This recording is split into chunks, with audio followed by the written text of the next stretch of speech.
मान लो कोई व्यापार में अगर तकलीफ हो,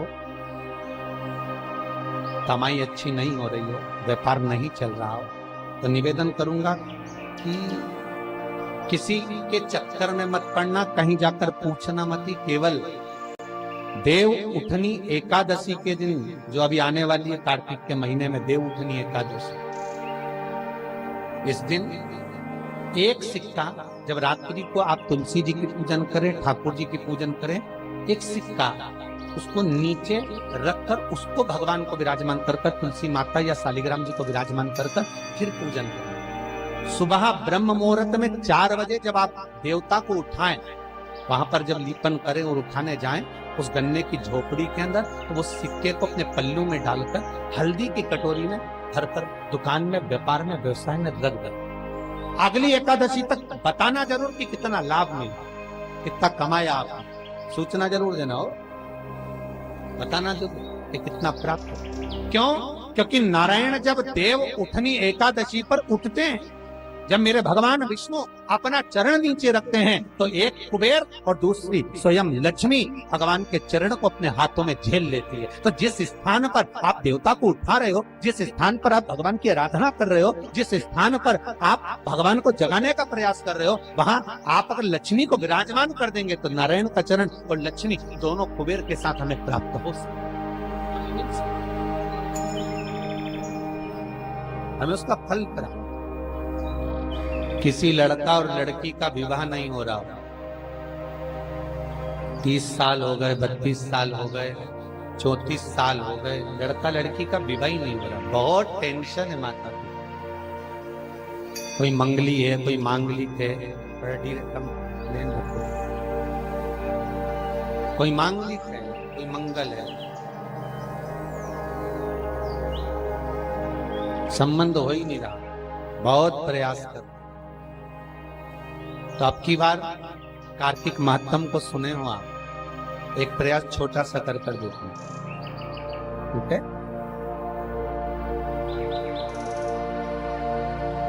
चार दिशा का स्मरण करिए, पूरब, पश्चिम, उत्तर, दक्षिण। हथेली पर आटे का दीप लगाइए, घी भर लीजिए और 4 बत्ती उसमें अलग अलग रख लीजिए। थोड़ा सा पीला चावल हल्दी में कर उसमें डाल दीजिए।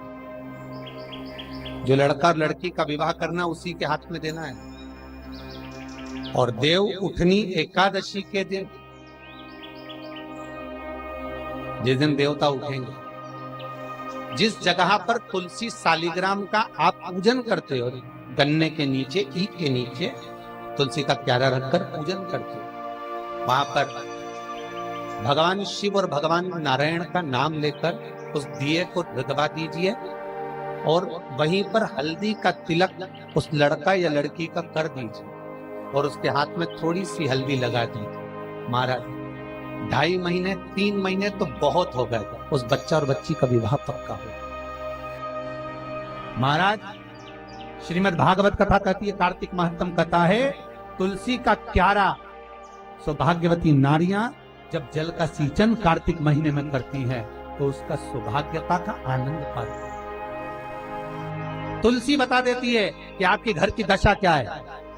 बार बार जल डालने के बाद भी तुलसी सूख रही है, बार बार आप पूजन कर रहे हैं, पाठ कर रहे हैं, तो भी तुलसी के तल सूख रहे हैं। तुलसी बता देगी कि तुम्हारे घर में तकलीफ आने वाली है, कष्ट आने वाला है, सूख रही है। किसी ने जरूर कुछ ना कुछ ऐसा है कि इसमें घर में तो तकलीफ आएगी, तुमने लगाया फिर सूखी, फिर लगाया फिर। तुलसा महारानी बता देती है कि कष्ट है, और जिस गमले की तुलसा ढेर घमोर हो, फलित हो, आनंद में हो, तो उस घर में फिर दुख नहीं आता, समृद्धि खुद बढ़ती चली। मौका मिले तो ज्यादा कहीं से ना लाओ तो गीता प्रेस गोरखपुर की पढ़ लेना, ठीक है? स्कंद पुराण में कार्तिक खंड को उतारना, और कार्तिक खंड को उठाकर पढ़ोगे तो उसमें यहाँ तक लिखा हुआ है कि मान लो अगर किसी नारी का बार बार अवर्षण हो रहा है, संतान तक नहीं हो रही है और बार बार बच्चा पूर्ण नहीं हो पाता, तो यही देव उठनी एकादशी के दिन उसी जहां पर तुलसी और शालिग्राम जी का मंगल विवाह हुआ है, पूजन हुई है, देव उठे, और जब हम भगवान को देव उठाने के समय पर पूजन कर रहे हो तो वहीं का एक बेर, क्योंकि उस समय पर बेर आ जाता छोटा, वो पूजन में रखा था, वही बेर उस बहू की झोली में डालकर उसको वहीं पर बिठाकर खिला दीजिए महाराज। बच्चा कभी अधूरा पैदा नहीं होगा, पूर्ण बच्चा ही पूर्ण, अधूरा नहीं हो सकता, अपंग नहीं हो सकता, कम उम्र का पैदा नहीं हो सकता, पूर्ण उम्र लेकर ही पैदा। शिव पर चढ़ा हुआ बेर शिवरात्रि पर जो चढ़ता, राम जी ने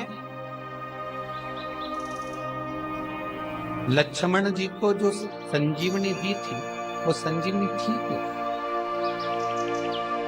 क्या संजीवनी? जब शबरी मिली, पैर चक्कर राम जी को देती है, और राम जी ने एक बेर लक्ष्मण को दे दिया, लक्ष्मण को लगा बताओ ये बेलनी का जूता खाऊंगा, लक्ष्मण ने फेंक दिया। अब लक्ष्मण को शेषनाग, कोई चीज फेंकेंगे तो पास में थोड़ी ना गिरेगी, दूर कोसों दूर जाकर गिर गया वो बेर जहां गिरा उसके पौधा उत्पन्न हो गया। जब शक्ति लग गई लक्ष्मण जी को, अब इसको क्या दिया जाए, तो सुषेण वेद कहते हैं जाओ संजीवनी ले। वही बेर की पत्ती जो लक्ष्मण ने फेंकी थी, वही बेर की पत्ती उठाकर मलकर दी गई। राम जी रोते रोते कह रहे हैं पहले ही खा लेता तो आज जरूरत ही नहीं पड़ती। एकादशी का व्रत कौन कौन देवता करता है?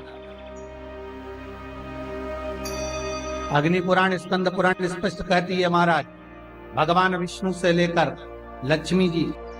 लक्ष्मी जी ने नारायण से कहा आज एकादशी है, आप व्रत करेंगे?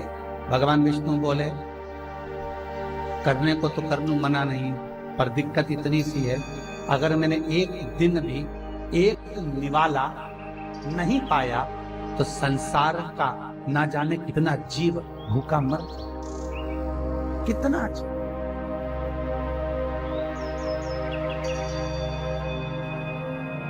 लक्ष्मी जी ने कहा तो मैं व्रत करूं कि ना करूं? नारायण के शब्द सुनिएगा महाराज, स्कंद पुराण, विष्णु पुराण, अग्नि पुराण। नारायण कहते हैं लक्ष्मी तू एकादशी का व्रत कर,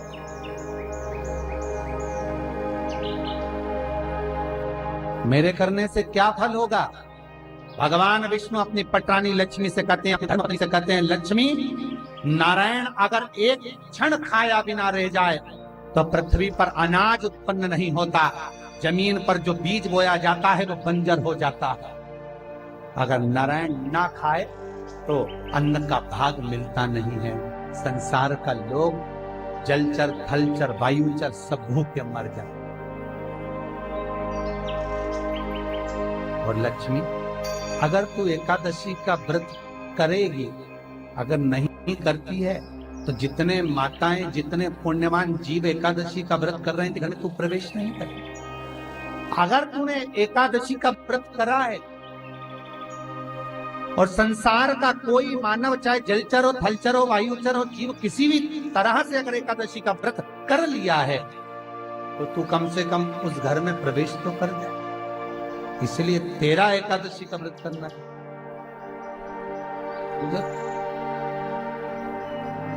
महाराज श्रीमद् भागवत कथा कह रही है, भगवान कृष्ण का पावन चरित्र कर, रुक्मणी और सत्यभामा, कालंदी, मित्रवंदा, लक्ष्मणा, सबकी सब संपूर्ण रूप से एकादशी का व्रत करते।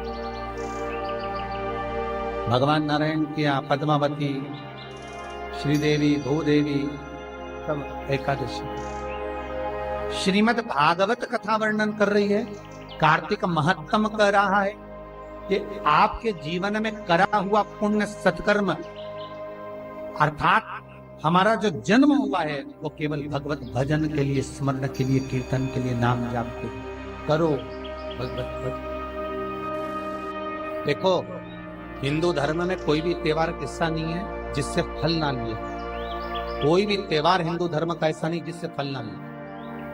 आप एक एक त्योहार का स्मरण कर लीजिए मान, बस आज के जमाने में त्योहार को केवल एक ढोंग बताया जाता। जैसे करवा चौथ का दिन आया तो कई प्रवचन करता, कई लोग जो प्रवचन देते हैं, कई हम लोगों ने भी सुना, कई की क्लिपिंग और व्हाट्सएप पे चलती है। कई लोग उसमें कह देते हैं कि उल्लू एक बार लक्ष्मी जी के पास गया और जाकर कहा हमारी पूजन नहीं होती, तो लक्ष्मी जी ने कह दिया कि करवा चौथ के दिन। ऐसी जो क्लिपिंग और बनती है गलत है।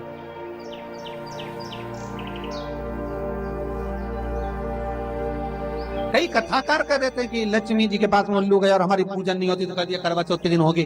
तो ये क्लिपिंग गलत है। ये इस तरह के जो मैसेज जगत में भेजे जाते हैं, व्हाट्सएप पर चलते हैं, इसका विरोध ये गलत। हमारे हिंदू धर्म का एक एक त्योहार, हमारे हिंदू धर्म का एक एक रीत रिवाज, हमारे भारत की भूमि का एक एक त्योहार हमें सुख और समृद्धि देने वाला, कोई साधारण नहीं है। सुख समृद्धि देने, वैभव देने, एक एक त्योहार, चाहे वो दिसंबर के महीने में आ रही हो हनुमान अष्टमी क्यों ना, चाहे कार्तिक पूर्णिमा क्यों ना, एकादशी क्यों ना, द्वादशी क्यों ना। क्यों? हमारे पूर्वजों ने ये सारी तिथियों का निर्माण कर शंकर भगवान के श्री विग्रह के सामने ये वारों का निर्माण हुआ था। रविवार, सोमवार, मंगल, बुध, गुरु, शुक्र, शनि, ये शंकर ने बना। तिथि शंकर ने बनाई, वार शंकर ने बनाए। एक एक जो पल है, घड़ी है, उसका जो निर्माण जो किया है वो शिव ही करे, तो कोई साधारण नहीं। गौदान और एकादशी, श्रीमद वल्लभाचार्य जी ने मायावत का खंडन करा था जगन्नाथपुरी में, और श्रीमद वल्लभाचार्य जी ने कहा था एकादशी मरने के बाद मत दो, एकादशी जीते जी दो। कहा था कि नहीं कहा था? जीते जी दान करिए। इसलिए जगदीश में, जगन्नाथपुरी में एकादशी उल्टी लटकी हुई है। करें अपने दर्शन। जगदीश में एकादशी को उल्टा लटकाया, क्यों? क्योंकि वल्लभ ने कहा कि एकादशी जीते जी दो। कई पंडितों कहते हैं तुम्हारे दादाजी मर गए, जब 12वें का दिन होता है ना तो पंडित जी संकल्प छुड़ाते हैं, देव एकादशी। बड़े बेटे ने 5 दे दी, छोटी बहू ने 3 दे दी, उसने 2 दे दी, उसने 2 दे दी। तो क्या तुम्हारे दादाजी भिखारी थे जो तुम्हारी एकादशियां लेकर जाएंगे? और तुम कौन होते हो दादाजी को एकादशी देने वाले? तुमने कौन सा इतने पुण्य कर लिए जो तुमने एकादशी दे दी? एकादशी के दान की महत्वता श्रीमद वल्लभाचार्य जी ने कहा कि कोई व्यक्ति अगर खटिया पर सड़ रहा है, पलंग पर तड़प रहा है, हॉस्पिटल में पड़ा हुआ है, तो निवेदन है कि उसको देखने जाओ तो अपनी करी हुई एकादशी में से 2 एकादशी का दान उसको तुरंत दे दो। क्यों? तो जिससे उसको मोक्ष मिल जाए, मरने के बाद नहीं। क्योंकि मरने के बाद तो वो 10वें के दिन, गरुड़ पुराण में लिखा है 10 दिन तक जीवात्मा घर की अटारी पे रहती है। कितने दिन? 10 दिन। 10 दिन के बाद जीवात्मा चली जाती है। कहां जाती है? उसको जहां जाना है। 3 दिन में उसको भोग भोगना पड़ता है जीवात्मा को। 3 दिन नरक का भोग भोगती है, उसके बाद स्वर्ग का भोग भोगती है। 18 दिन में ये प्रोसेस पूरी हो जाती है। कितने दिन? 18 दिन। 18 दिन के बाद में उस जीवात्मा को धान के खेत में पटका जाता है। किसके खेत में? धान के, चावल के खेत में। इसलिए कहते हैं एकादशी के दिन चावल मत खाओ। कहते कि नहीं कहते? और क्या कहते हैं? द्वादशी के दिन चावल खाना जरूरी है। एकादशी का पालना करना है तो द्वादशी को चावल का 1 ग्रास खाओ, तब द्वादशी को चावल खाओगे तो एकादशी लगेगी। चावल नहीं खाओगे तो एकादशी नहीं लगेगी। द्वादशी को चावल खाना जरूरी है। क्यों कहते हैं? क्योंकि धान के खेत में जीव को छोड़ा जाता है, उस धान के खेत में, चावल के खेत में जीवात्मा रहती है। उसको चिड़िया खाती है तो चिड़िया के रूप में जन्म लेता है, मनुष्य खाता है तो मनुष्य के रूप में जन्म लेता है। इसलिए एकादशी के दिन चावल नहीं खाया जाता, क्योंकि एकादशी के दिन हम चावल खाएंगे तो जीव हत्या का दोष लग जाएगा। फिर कब खाना है? द्वादशी के दिन। द्वादशी के दिन क्यों खाया जाता है? क्योंकि हम एकादशी के व्रत करे रहते हैं, और पहला घासा जब चावल का खाते हैं तो अपनी करी हुई एकादशी का पुण्य, जितने जीव हमारे मुंह में जाते हैं उनको उसका पुण्य मिल जाता है, और उनका फिर जन्म नहीं होता, वो तर जाते हैं, उनको एकादशी का भाग मिल जाता है। इसलिए कहते हैं एकादशी को चावल मत खाओ, पर द्वादशी को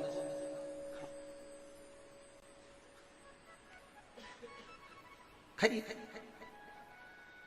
10 दिन तक जीवात्मा है, और आपने एकादशी कब दान दी? बोलो जम के। 12वें के दिन, 13वें के दिन आपने एकादशी का दान दिया, वो मिली उनको? अरे बोलो अच्छे से। आज देव उठनी एकादशी है। संपूर्ण भारत की भूमि पर, संपूर्ण विश्व में आज भगवान कृष्ण शालिग्राम जी भगवान और तुलसा मैया का मंगल विवाह हो रहा है। संपूर्ण विश्व में पूरी भारत की भूमि पर पूरे सनातनी भाई बहन आज शालिग्राम जी के साथ में, लड्डू गोपाल जी के साथ में, भगवान नारायण के साथ में तुलसी जी का मंगल विवाह करेंगे। हम भी चाहते हैं कि आप भी मंगल विवाह करें, पर निवेदन है आप भी भीष्म पितामह जैसे आज भगवान से कह देना, भोलेनाथ मैं भी अपनी बुद्धि रूपी बेटी को तुझे समर्पित कर रहा हूं, इस बेटी को तुम ले। सबसे ज्यादा भटकने वाली है ये बुद्धि, ये चित्त, ये वृत्ति, ये भटकता रहता है।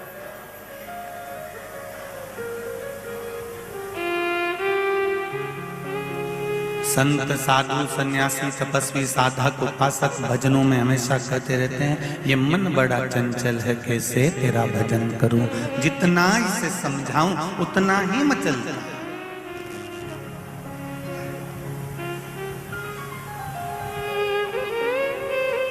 ये बुद्धि इतनी विचित्र है, ये बुद्धि, ये मन, ये चित्त इतना विचित्र है कि ये स्थिर रहता ही नहीं।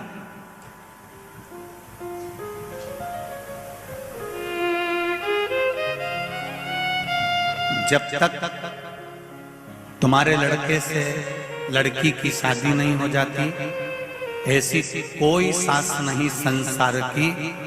यही एकादशी के दिन से जो व्रत साधना करना प्रारंभ करी थी वो सुख देने वाली थी। निवेदन है आपसे भी,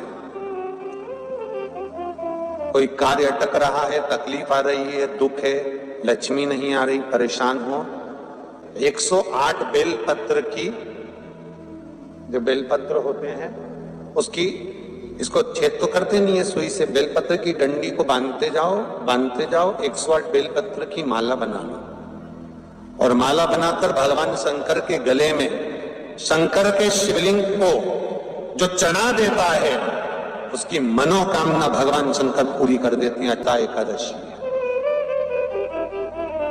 108 बेलपत्र की माला बनाकर शंकर भगवान को समर्पित करी जाती है। माता लक्ष्मी ने भगवान विष्णु को पाने के लिए तुलसी की माला बनाकर समर्पित करी थी, जैसे सती ने शिव को पाने के लिए, कामना को पूर्ण करने के लिए। शास्त्र कहता है घर के बुजुर्गों को, घर के बड़ों को, जेठ जेठानी हो, सास ससुर हो, घर में जो तुम्हारी उम्र से बड़ा हो, उसको आज पीला फूल या पीली चने की दाल या पीला वस्त्र, कुछ भी पीली सामग्री आज घर के बड़ों को देना चाहिए। क्यों देना चाहिए? तो शिव महापुराण की कथा कहती है कि जो शुक्ल पक्षी की एकादशी के दिन पीली वस्तु का दान दे देता है, घर के किसी ब्राह्मण को देने नहीं जाना, किसी मंदिर में देने नहीं जाना, आपके ही घर में, आपके ही घर के बड़ों को कोई भी पीली चीज का दान कर सकते हो। फूल हो, मिठाई हो, कोई अनाज हो, कोई वस्त्र हो, पीली वस्तु का दान दे। क्यों होगा? क्या होगा उससे?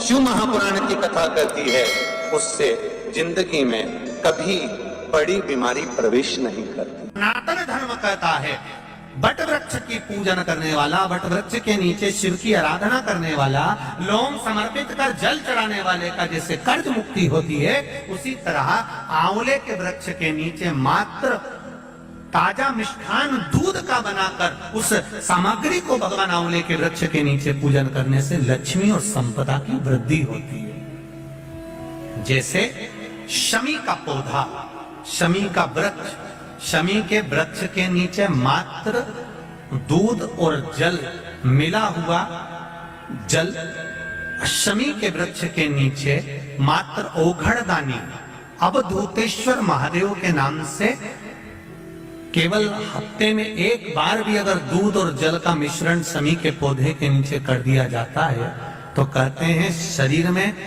बड़ी से बड़ी अगर बीमारी है, कहीं कैंसर जैसा रोग है या किडनी लीवर जैसा रोग है, कोई भी तकलीफ, कोई गांठ अगर शरीर में हो गई है, तो शमी के वृक्ष के नीचे दूध का जल थोड़ा सा हफ्ते में एक बार अवधूतेश्वर महादेव के नाम से समर्पित कर देने से रोग का निवारण होने लगता है, रोग थम जाता है और आगे नहीं बढ़ पाता और उसका इलाज चालू हो जाता है, सुख का अनुभव।